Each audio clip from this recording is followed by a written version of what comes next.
Growing up as a child in an urban city in Metro Manila, I was exposed to several sides of our country, one of which I see a nation of great development, and on the other, I see grave poverty. The idea always bothered me because I saw this every day. Yet, I always ended up in the same place, in front of the computer, listening to the radio, or watching television, reflecting on what I could do and to help the society as a student, but more importantly, as a citizen. I wanted change, but I didn't look like I did. Instead, it seemed as if I just didn't care. If you choose not to care, then you don't have a right to complain. But I do care. We all do. Deep inside, I know I want change. And maybe you do too. Kung ano yung nangyayari sa buhay nyo, pwedeng bumuti yon kung kayo ay pipili ng mga mas matinong pinuno ng pamahalaan. Meron ba talagang mga tao sa gobyerno na sincere? Meron ba talagang mga tao sa gobyerno na nagpa-practice ng ethical leadership? Kaya Natin began in 2008, sometime in 2008, mga around May. Among Ed Pandilio, Grace Padaka, and Jessie Robredo met at Club Filipina in Green Hills. And during that meeting, they were able to share their experiences, their problems, the commonalities that they were undergoing at that time. So we realized we had to band together, magkatulungan. Kung sino man ang maghihirap o magkakaroon ng problema, ay tutulungan ng bawat isa. It was just meant to be getting to know you. A lot of people got interested about us, and we were invited to speak about our stories, about our experiences. And that's where we began Kaya Natin. We began to see Kaya Natin as a leadership sanctuary and as a movement for good governance. A leader who responds, is transparent, and someone who is actually there. It isn't political, it is social. Because it inspires others to initiate change themselves. That's my type of leader. A leader that is not afraid to be the change he wants to be. So napakaganda na at a very early stage ay ang ating kabataan ay may sanay na mahalin paglingkuran ng ating bayan. No? Na mabuhay sila para sa ating bayan. I knew when I joined Kaya Natin, helping other people would be the first thing I wanted to do. But the question was, how? Kaya Natin's programs have given me a chance to help more people than I could have imagined. Every program is a small step to a better Philippines.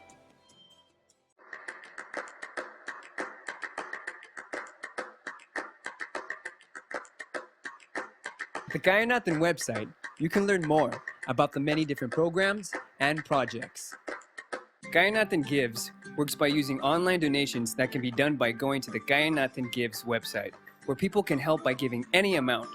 These donations are in turn used to fund a student's scholarship or a family's health insurance. Health is a concern that Kaya Natin feels that needs to be addressed, especially at the grassroots level. Many Filipinos don't have access to medicine or health insurance, so Kaya Natin and various partners tour around the Philippines giving free vaccinations, medical and dental checkups, as well as good governance seminars. During Kaya Natin's Champions of Environment Summit, local government unit officials from all over the country are brought together to talk about the state of the environment. LGU officials share their experiences while learning from the experiences of others and Kaya Natin champions. The summit creates a venue for the participants to innovate projects to conserve the environment, and at the end, the most promising ones will be funded. Kaya Natin also utilizes summits and seminars to teach youth leaders about being responsible public servants and accountable citizens. The Caravan of Good Governance is Kaya Natin's main contact point with the youth. The caravan goes around the Philippines to promote good governance and how students can practice it daily. Kaya Natin champions share the lessons they've learned from practicing good governance in the hopes that the students will learn from them to build a sanctuary that would exude the qualities of a good leader in their everyday lives. A sanctuary is a support system, a support group. This is where these champions of good governance can share their success, can share their failures, can share their problems, can share their experiences, so that everyone learns from each other and everyone can support each other. I never thought I would be meeting and interacting with politicians in my whole life. I felt that there was only the traditional politicians, those people that are there during elections and then gone when elected. The Kaya Natin champions are not just mentors. They are role models that inspire me every single day. They are proof that you can live the ideals you believe in. We select what you call Kaya Natin champions of good governance and ethical leadership. These are former or current government officials who exhibit effective, ethical, and empowering leadership. Young people tend to believe na wala na, puro kurakot yan, puro mga manduloko, mga nasa gobyerno. But in Kaya Natin, we want to tell these young people that there's still a lot of good people in government. From experience kasi, kapag tinanong namin sila kung ano ang ibig sabihin ng gobyerno or what comes to their mind when they hear the word government, and almost always the answer is corrupt.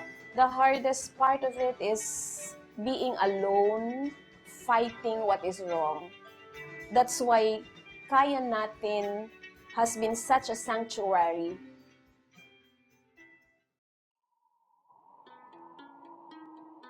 Kaya Natin sees the youth having the power to change the state of our current government. Mahalagang mahalaga na sa umpisa pa lang, bata pa lang tayo, ay pinag-practice na natin ng ethical leadership. At naintindihan natin kung ano ibig sabihin ng good governance. Well, we believe that the future of this country is, of course, the young Filipinos or the youth. The youth is practically the majority of the Philippine population. If a lot of us young people will commit to electing better leaders, will commit to engaging our government, will commit to asking proper transparency and accountability, supporting causes that promote those good governance in our country, then I'm sure our government will shape up. We want the youth to be involved, and join us. And please let us sit down together and discuss ways and means by which we can help our government move forward, and of course the country move forward. It's very important that every person, every Filipino get involved, because every act that this government does affects all of us. Hindi naman yung mga may pakialam lang yung maapektuhan nito, pero bawat Filipino. Mahirap kasing mag-isa ka eh. Mahirap kasi na ikaw lang lumalaban. Pero kung alam mo na marami kayong lumalaban, alam mo na you have a group that supports you, that pushes you, that helps you, then you're more inspired to do more. You're more inspired to help our country and to become a champion of good governance. We believe in change through young Filipinos. If we have a youth who is willing to face the challenges of creating change and breathing new life into our nation, then a brighter tomorrow is not too far off. If we will choose to participate and optimize our potentials to be channels of change, we could bring into reality our aspiration to make the Philippines free from the age-old impact of governance deficits. I, together with the Kaya Natin champions, core group members, the youth, and staff will continue to create programs that will ensure youth participation in the Philippine society and government. We believe that when it comes to good governance, it's not just about the politicians. It's about us, the people, the youth, and what we do in our daily lives help fuel that change. Through Kaya Natin, I was able to develop my strengths at the same time to optimize my capabilities and other potential. We believe that change is in us. The change is in you. But the question is, are we willing to take the challenge? There is more to my initial dream than I could have ever imagined. Actually, it's not a dream anymore. It's already come true.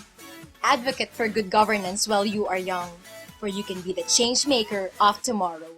Kaya natin, kabataan!